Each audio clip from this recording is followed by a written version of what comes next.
20 question. 2 cos square X minus 3 cos X plus 1 equal to 0. చూడండి చాలా easy అండి. ఇది మనకి క్వాడ్రాటిక్ ఈక్వేషన్ ఫార్మ్‌లో ఉంది చూడండి. మీరు ఒకసారి అబ్జర్వ్ చేస్తే ఇక్కడ cos xని మనము m అని అనుకుందామండి. ఏమనుకుందాం? m అని అనుకుందాం. ఇప్పుడు cos స్క్వేర్ x అంటే ఏమవుతుంది? 2m square minus 3 into cos x అంటే ఏమవుతుంది? m plus 1 equal to 0. చూడండి ఇది ఏ ఈక్వేషన్ అండి ఇది? Quadratic equation. దీనికి రూట్స్ కట్టేయండి. 2 ఇంటూ 1 2 అంటే మనం 2 నంబర్స్ వెతకాలి. రెండిటిని ప్లస్ గాని, మైనస్ గాని చేస్తే -3 రావాలి. ఇంటూ చేస్తే 2 రావాలి. సింపుల్. -2 -1 చూడండి.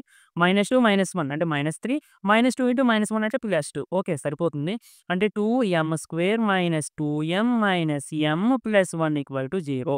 సో ఇక్కడ 2 అండ్ ఈ రెండిట్లోని m కామన్‌గా ఉంది. అంటే టోటల్‌గా 2m కామన్‌గా ఉంది. అంటే ఇక్కడ ఒక m వస్తుంది. మైనస్ 2m కామన్ తీస్తాం కదా! అంటే 1 మైనస్ ఆఫ్ ఇక్కడ మనం కామన్ తీసుకుంటే m-1 వస్తుంది. So 2m-1 into m-1 equal to 0. So ఈ విధంగా ఉన్నప్పుడు మనం ఏం చేస్తామండి? 2m-1 equal to 0 or m-1 equal to 0. So m equal to 1/2 or m equal to 1. ఇంకా అవ్వలేదు. మనం m వాల్యూ కనిపెట్టాం. మనకు కావాల్సింది x value.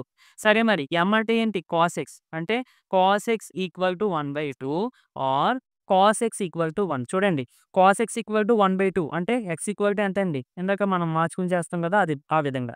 x equal to 60 degrees అవుతుంది. ఇక్కడ x ఈక్వల్ టు 0 డిగ్రీస్ అవుతుంది. ఓకే. సో మీకు ఆప్షన్‌లో ఏది ఇస్తే అది 60 డిగ్రీస్ ఇచ్చారు కాబట్టి second option is the correct answer.